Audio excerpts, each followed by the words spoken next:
അച്ചു, നിനക്ക് ഓഫീസിൽ പോയില്ലെങ്കിലും കുഴപ്പമില്ല. നിന്റെ തറവാട്ടില് തലമുറകൾക്ക് ജീവിക്കാനുള്ള വകയുണ്ട്. നമ്മളൊരു പാവം സർക്കാർ ജീവനക്കാരനാണേ. ഓ, എന്ത് കൃത്യനിഷ്ഠയുള്ള സർക്കാർ ജീവനക്കാരൻ. നീയേ രാവിലെ എന്നെ കൊണ്ടൊന്ന് പറയിപ്പിക്കാതെ വാ.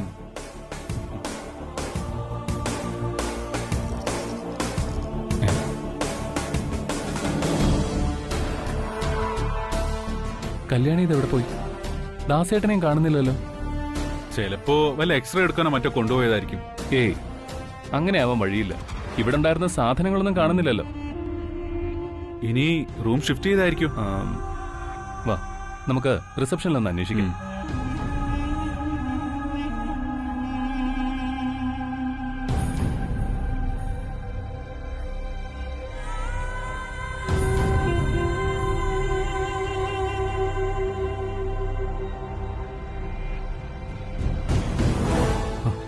എന്താ മിസ്റ്റർ ആനന്ദ്? കല്യാണിയെ റൂമിൽ കാണുന്നില്ല. എങ്ങോട്ട് കൊണ്ടുപോയെന്ന് നോക്കുമായിരുന്നു. കല്യാണിയെ ഡിസ്ചാർജ് ആയി പോയല്ലോ. ഡിസ്ചാർജ് ആയി പോയോ? എപ്പോ? ഇന്ന് രാവിലെ അഖില മേഡം വന്ന് ഡിസ്ചാർജ് ആക്കി കൊണ്ടുപോയി. ആനന്ദ് അറിഞ്ഞില്ലേ? Excuse me. ഇന്ന് രാവിലെ അഖിലാന്റി വന്ന് ഡിസ്ചാർജ് ആക്കി കൊണ്ടുപോയെന്ന്. എന്താ അനന്ത ഇത്?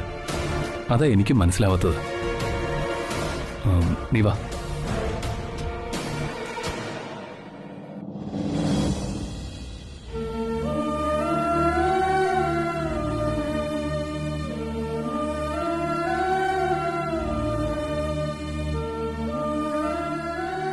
ഡോക്ടർ ഇന്നലെ രാത്രി എന്നെ വിളിച്ചിരുന്നു. ഓപ്പറേഷനിലൂടെ ഇത് മാറുന്നത് 20% ഡോക്ടർ പറഞ്ഞേ.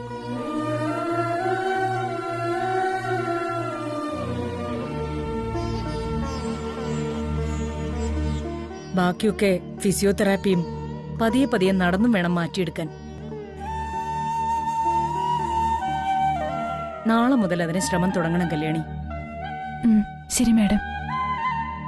പിന്നെ പെട്ടെന്ന് ഡിസ്ചാർജ് ചെയ്ത് കൊണ്ടുവന്നതിൽ നിനക്ക് ടെൻഷനൊന്നുമില്ലല്ലോ?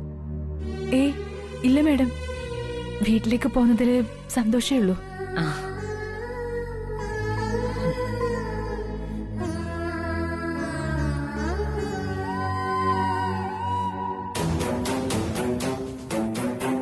ശ്രദ്ധിക്കണം. ആനന്ദോ? ഞങ്ങളിപ്പോ ഹോസ്പിറ്റലിൽ പോയിരുന്നു. അപ്പോ അമ്മ കല്യാണിയെ ഡിസ്ചാർജ് ചെയ്ത് കൊണ്ടുവന്നായിട്ട് പറഞ്ഞു. അമ്മ എന്താ ഒരു വാക്ക് പോലും പറയാതെ കല്യാണിയെ ഡിസ്ചാർജ് ചെയ്തത്? അതോ, അത് ഹോസ്പിറ്റലില് കല്യാണി അത്ര സുരക്ഷിതയല്ലാന്ന് എനിക്ക് തോന്നി. നീയും കണ്ടതല്ലേ അനസ്തേഷ്യ ഡോക്ടർ ഓവർഡോസ് കൊടുത്ത് കല്യാണിയെ കൊല്ലാൻ ശ്രമിച്ചത്. അവിടെ എന്ത് സുരക്ഷയാ കല്യാണിക്ക്? അതുകൊണ്ടാണ് ഞാൻ പെട്ടെന്ന് ഡിസ്ചാർജ് ചെയ്ത് കൊണ്ടുവന്നത്. അമ്മയെടുത്ത തീരുമാനം തെറ്റാണെന്ന് ഞാൻ പറയില്ല. പക്ഷേ പൂർണ്ണമായിട്ടും ഭേദമായിട്ടും മതിയായിരുന്നു കല്യാണിയെ ഡിസ്ചാർജ് ചെയ്യുന്നത്.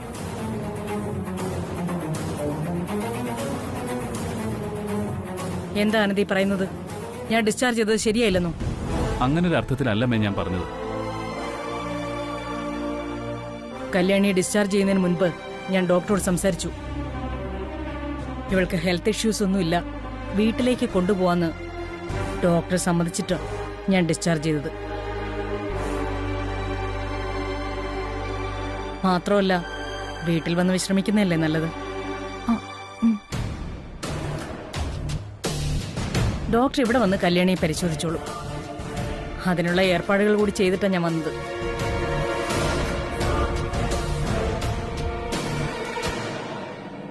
ഹോസ്പിറ്റലിലെ ചികിത്സ തന്നെ കല്യാണിക്ക് ഇവിടെയും കിട്ടും. അതിനൊന്നും ഒരു കുറവും വരില്ല.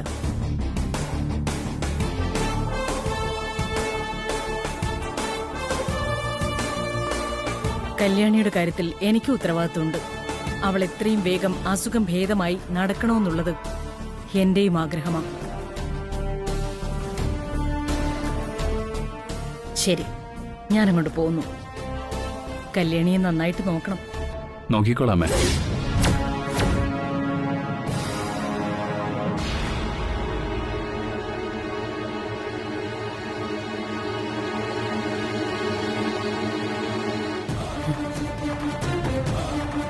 ഉംഹും. നിന്നോടല്ല, ദാസേട്ടനോടാ പറഞ്ഞത്.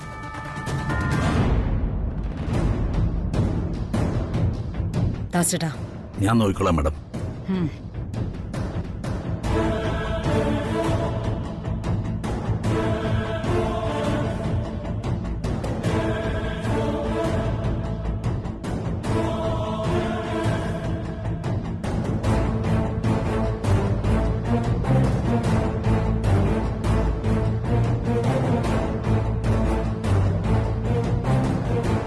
പോവാം. ആ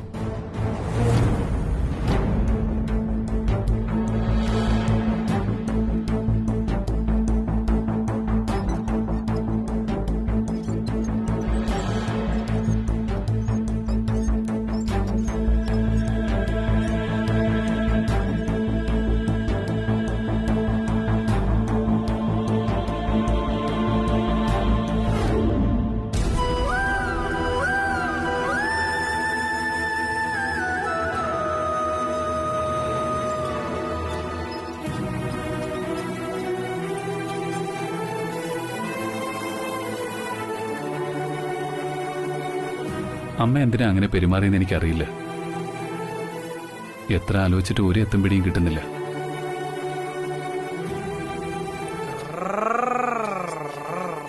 ഡാ, മനസ്സിലെന്തോ വെച്ചിട്ടാ അച്ഛനും അഖിലാമ്മയോടും ഒക്കെ ഇപ്പൊ പെരുമാറുന്നത്. ചേച്ചി പറഞ്ഞതിന് സാധ്യതയുണ്ട്. അല്ലെങ്കിൽ വല്യുഞ്ഞറിയാതെ അഖില മേഡം ചേച്ചി ഹോസ്പിറ്റലിൽ നിന്ന് ഡിസ്ചാർജ് ആക്കി ഇവിടെ കൊണ്ടുവന്ന് വിടുവായിരുന്നോ? അതെ, നിന്നെ ഒളിച്ച് കല്യാണിയെ ഡിസ്ചാർജ് ചെയ്യേണ്ട കാര്യം എന്താ? അപ്പൊ അതിന്റെ പിന്നിൽ എന്തോ ഉണ്ട് ആനന്ദേ. എനിക്ക് തോന്നുന്നത് ദാസേട്ട അതുപോലെ അമ്മയോട് ഈ വിഷയം പറഞ്ഞു കാണുന്ന. നീ പറഞ്ഞത് ശരി തന്നെയാ. ദാസേട്ടൻ പറഞ്ഞ അമ്മ അറിഞ്ഞിട്ടുണ്ടാവും കാര്യങ്ങൾ. എനിക്കതാ ഒരു കൺഫ്യൂഷൻ. എന്റെ മനസ്സിൽ വല്യുകുഞ്ഞുള്ളതുപോലെ വല്യുകുഞ്ഞിന്റെ മനസ്സിൽ ഞാനുണ്ടെന്ന് അച്ഛനോട് പറഞ്ഞപ്പോഴേ എനിക്കറിയായിരുന്നു ഇങ്ങനെയൊക്കെ സംഭവിക്കുള്ളൂ എന്ന്. ചേച്ചി, ഇനി അച്ഛൻ അഖില മേഡത്തിനോട് പറഞ്ഞു കാണൂ. ആവോ, എനിക്കാകെ പേടി തോന്നുന്നു അനിയൻകുട്ട.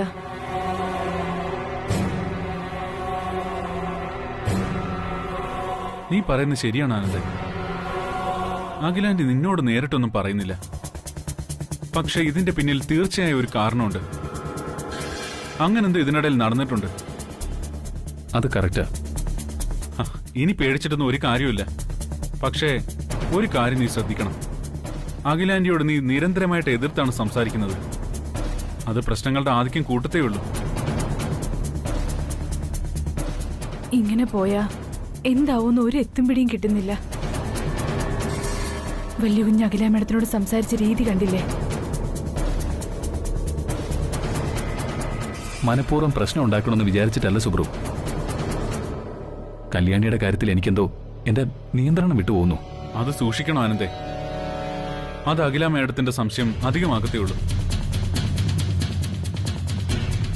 ഇതെവിടെ ചെന്ന് അവസാനിക്കുമെന്തോ. എല്ലാത്തിനും ഒരു അവസാനം വേണമല്ലോ. അതിനുള്ള മാർഗത്തെക്കുറിച്ച് മാത്രമാ ഇപ്പൊ എന്റെ ചിന്ത.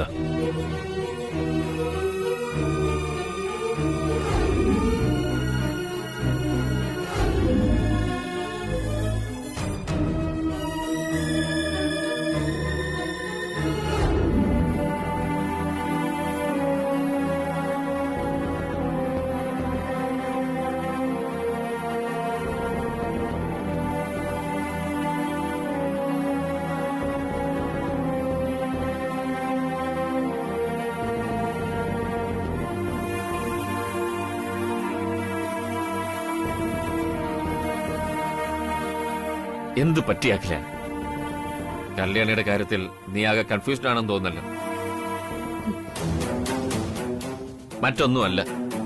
എന്തിനായിരുന്നു അഖിലെ കല്യാണി ഇത്ര പെട്ടെന്ന്? വേണ്ടിയിരുന്നില്ല.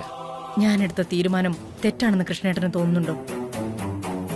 അതിന് എന്റേതായ ന്യായമുണ്ട് കൃഷ്ണേട്ട. അഖിലെ, അവൾ സ്വയം വരുത്തി വെച്ച അപകടമല്ലത്. നിന്നെ രക്ഷിക്കാൻ നോക്കിയതാ. അത് മറക്കരുത് നീ.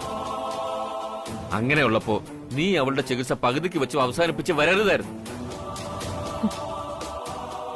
കൃഷ്ണേട്ടൻ എന്ത് പറയാം? കാരണം നമുക്ക് പെൺമക്കളില്ല.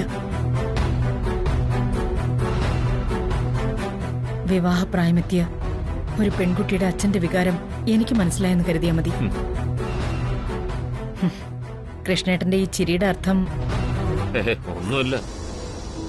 വിവാഹപ്രായമെത്തിയ പെണ്ണാണെന്ന ചിന്ത നിന്നെ രക്ഷിച്ചപ്പോ ആ പൊട്ടിപ്പെണ്ണ് ചിന്തിച്ചില്ലല്ലോ എന്നാ ഞാൻ ആലോചിച്ചത്. കൃഷ്ണേട്ടാ, അച്ഛന്റെ വികാരങ്ങൾ എന്ന് പറഞ്ഞല്ലോ, വികാരങ്ങൾ മാത്രം പഠിച്ചാ പോരാ, മനസ്സും കൂടെ പഠിക്കണം. എന്റെ അഖിലേക്ക് അതുണ്ടായിരുന്നു. പക്ഷേ ഈടെ മനസ്സ് മനസ്സിലാക്കിയിട്ടല്ല കൃഷ്ണേട്ടാ ഞാൻ ഇങ്ങനെ ഒരു തീരുമാനം എടുത്തത്.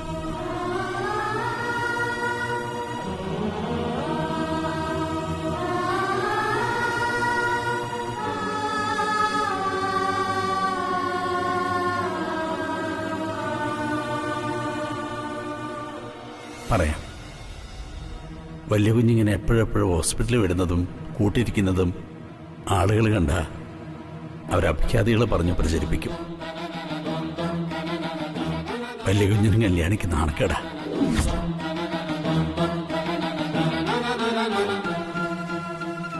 ദാസേട്ടൻ എന്നോട് കാര്യം പറഞ്ഞപ്പോ പിന്നെ എന്റെ മുന്നിൽ ഇതല്ലാതെ മറ്റൊരു മാർഗമില്ലായിരുന്നു.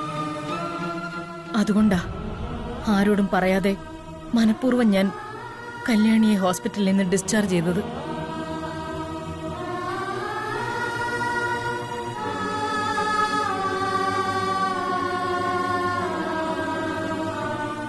ഇനി കൃഷ്ണേട്ടൻ പറ, ഞാൻ ചെയ്തത് തെറ്റാണോ? ഇല്ല അഖിലേ, തെറ്റാണെന്ന് ഞാൻ പറയുന്നില്ല. ഉചിതമായിരുന്നു നിന്റെ തീരുമാനമെന്ന് തീർത്തു പറയാനും കഴിയുന്നില്ല. കൃഷ്ണേട്ടൻ അറിയാലോ, വിവാഹമണ്ഡപത്തിൽ വെച്ച് നീരജ് കല്യാണിയെ താലി ചേർത്താതെ പോയത് നമ്മുടെ മകന്റെ പേര് പറഞ്ഞ. കല്യാണിക്കൊരു നല്ല ജീവിതം വേണം. അതിന് നമ്മുടെ മകന്റെ പേരൊരു തടസ്സമാവരുത്. ശാപങ്ങളിൽ വെച്ച് ഏറ്റവും വലിയ ശാപം കന്യാശാപം. അത് ഈ തൃച്ചംബരത്തിന്റെ മേൽ പതിയാൻ പാടില്ല.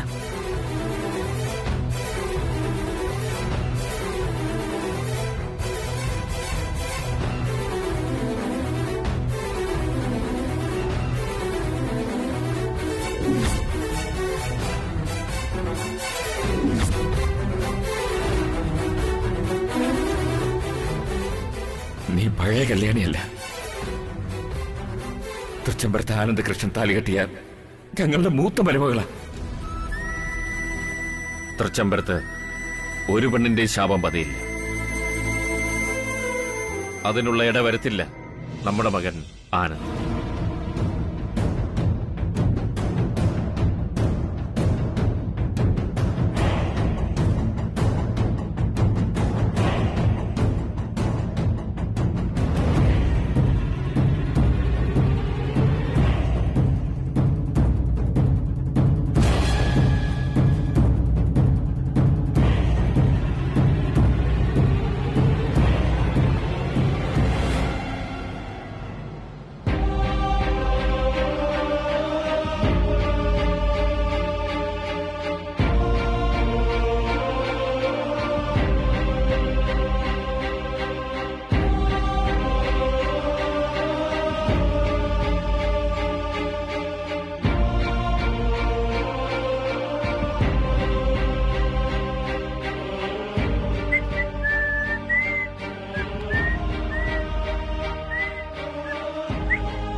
ബ്രോ, ഈ ബ്രോയ്ക്ക് ഇതെന്ത് പറ്റി? എന്താ വല്ലാത്തൊരു ആലോചന. ബ്രോ, ഇതെന്താ പകൽക്കിലാവ് കാണാണോ? എടാ, ഞാൻ നിന്നെ വിളിച്ചാലെന്ന് ആലോചിക്കായിരുന്നു. അപ്പോഴാ നിന്റെ വരവ്. ആ, അതാണ് ബ്രോ മനപ്പൊരുത്തം. അല്ല, അതൊക്കെ പോട്ടെ, എന്റെ ഏട്ടത്തേമിക്ക് ഇപ്പൊ എങ്ങനെയുണ്ട്? കല്യാണി ഒന്ന് കാണാൻ പോലും പറ്റാത്ത അവസ്ഥയായിപ്പോ. കല്യാണിക്ക് കാലിന് വയ്യാത്തതുകൊണ്ട് ബ്രോയ്ക്ക് സഹിക്കുന്നില്ലല്ലേ? അതൊക്കെ മാറും ബ്രോ. കല്യാണിയുടെ വിൽ പവറിന് കല്യാണി പെട്ടെന്ന് തന്നെ നടന്നു തുടങ്ങും. കല്യാണി നടക്കുന്നതല്ല പ്രശ്നം,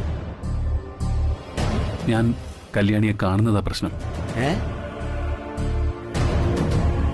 ബ്രോ എന്തൊക്കെയാ പറയുന്നേ? ബ്രോ കല്യാണിയെ കാണുന്നതില് ഇവിടെ ആർക്കാ പ്രശ്നം? ദാസേട്ടൻ തന്നെയാ പ്രശ്നം. ഹോസ്പിറ്റലിൽ അഡ്മിറ്റ് ആയിരുന്ന കല്യാണിയെ എന്നോടൊരു വാക്ക് പോലും ചോദിക്കാതെ ഡിസ്ചാർജ് ചെയ്തു. ഇപ്പതേ ഔട്ട് ഹൗസിൽ പോയി കാണുന്നതും കുഴപ്പമാ. ദാസേട്ടൻ കല്യാണി എന്നെ കാണിക്കില്ലെന്ന് വാശി പിടിച്ച് അവിടെ കാവലിരിക്കുക. അത്രയല്ലേ ഉള്ളൂ പ്രശ്നം. ഇത് ഞാൻ ഏറ്റു. ഇതിന് ഞാൻ വഴിയുണ്ടാക്കി തരാം. ഔട്ട് ഹൗസിലുള്ള ദാസേട്ടനെ ഞാൻ പുറത്തേക്ക് കൊണ്ടുപോയ പോരെ? അത് മതി. പക്ഷേ വിശ്വാസയോഗ്യമായ കാരണം പറഞ്ഞില്ലെങ്കിൽ ദാസേട്ടൻ വരില്ല. നിർബന്ധിച്ച ഈ സാഹചര്യത്തിൽ അത് സംശയത്തിനിടയാക്കും. ഒരു സംശയമില്ലാതെ ദാസേട്ടനെ ഞാൻ അവിടുന്ന് ഒഴിവാക്കി തന്നാ പോരെ? അത് ഞാൻ ഏറ്റു. ഞങ്ങൾ അവിടുന്ന് ഇറങ്ങിയ ഉടനെ വിളിക്കാം.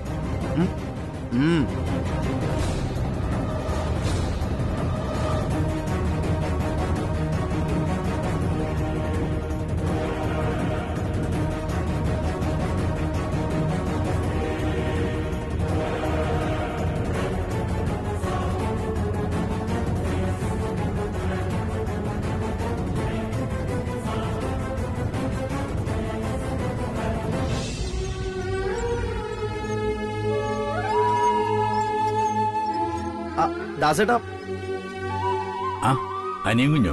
ഒരു അനിയും കുഞ്ഞേ. കല്യാണി കാലിനിപ്പോ എങ്ങനെയുണ്ട്? കുഴപ്പമൊന്നുമില്ലല്ലോ? ഒരു കുഴപ്പമില്ല കുഞ്ഞെ. പിന്നെ ഞാനിങ്ങനെ വെറുതെ ഇരുന്ന് ശീലമില്ലല്ലോ, അതുകൊണ്ട് നല്ല ബോറടിക്കുന്നുണ്ട്. അതൊന്നും സാരമില്ല കല്യാണി, കുറച്ചു ദിവസം ഇരുന്നാ പോരെ? അതോടെ എല്ലാം ശരിയായിക്കോളും. അല്ല ദാസേട്ടാ? ഇതിപ്പോ ഒരു റെസ്റ്റ് കിട്ടിയതാണെന്ന് കരുതിയാ മതി. പിന്നെ ദാസേട്ടാ, അതെ, എനിക്കൊന്ന് ഓഫീസിൽ പോണം. അപ്പൊ നമുക്ക് ആ വണ്ടി എടുത്തൊന്ന് പോയല്ലോ. ഇവളോട് ഒറ്റയ്ക്കല്ലേ ഉള്ളൂ. കല്യാണം ഒറ്റയ്ക്കാക്കിയിട്ട് ഞാൻ അങ്ങനെ വരാനാ? അയ്യോ, അച്ഛൻ പോയിട്ട് വന്നോ? എനിക്ക് കുഴപ്പമൊന്നുമില്ല, ഞാനിവിടെ ഒറ്റയ്ക്കിരുന്നോളാം. അത് ശരിയാവില്ല. നിനക്ക് ഇത്തിരി വെള്ളം കുടിക്കണമെന്ന് വെച്ചാൽ എന്ത് ചെയ്യും? അത് വേണ്ട. എന്റെ ദൈവമേ, പ്ലാനൊക്കെ പൊളിയാണല്ലോ. എന്ത് തന്ത്രം ഉപയോഗിച്ചിട്ടും ദാസേട്ടനെ കൊണ്ടുപോയേ പറ്റൂ. അതല്ല ദാസേട്ടാ, ദാസേട്ട ഓഫീസിൽ നിക്കണമെന്നില്ല. എന്നോട് വിട്ടിട്ട് ഇങ്ങോട്ട് പോന്നോളൂ. അതുവരെ കല്യാണി ഇവിടെ ഒറ്റയ്ക്ക് ഇരുന്നോളൂ, ഇരിക്കില്ലേ? അതെ, ഞാൻ ഒറ്റയ്ക്കിരുന്നോളാം. അച്ഛൻ പോയിട്ട് വാ. ദാസേട്ട എന്നാ പോവല്ലേ? ഓക്കെ.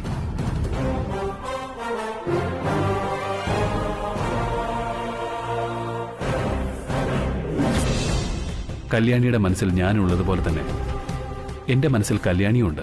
ഞാൻ പറഞ്ഞത് ദാസേട്ടനെ മനസ്സിലായി കാണുമെന്ന് വിശ്വസിക്കുന്നു. എന്താ ദാസേട്ട ആലോചിക്കുന്നേ? വാ, സമയം പോകല്ലേ? എന്നാലും അനിയ കുഞ്ഞ്, ഇവളെ ഇരിപ്പ് കണ്ടില്ലേ?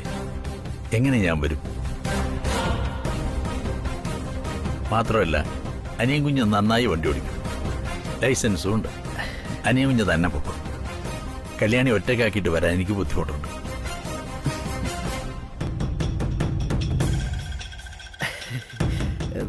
ശരിയാണ് ദാസേട്ട, പറഞ്ഞതിനും കാര്യമുണ്ട്. ഞാൻ വണ്ടി എടുത്ത് പോക്കോളാം. എനിക്കാണെങ്കിൽ നന്നായി വണ്ടി ഓടിക്കാൻ അറിയാം, ലൈസൻസും ഉണ്ടല്ലോ. ഞാൻ തന്നെ ഇരുന്ന് ഓടിച്ചോളാം. പോട്ടെ കല്യാണി.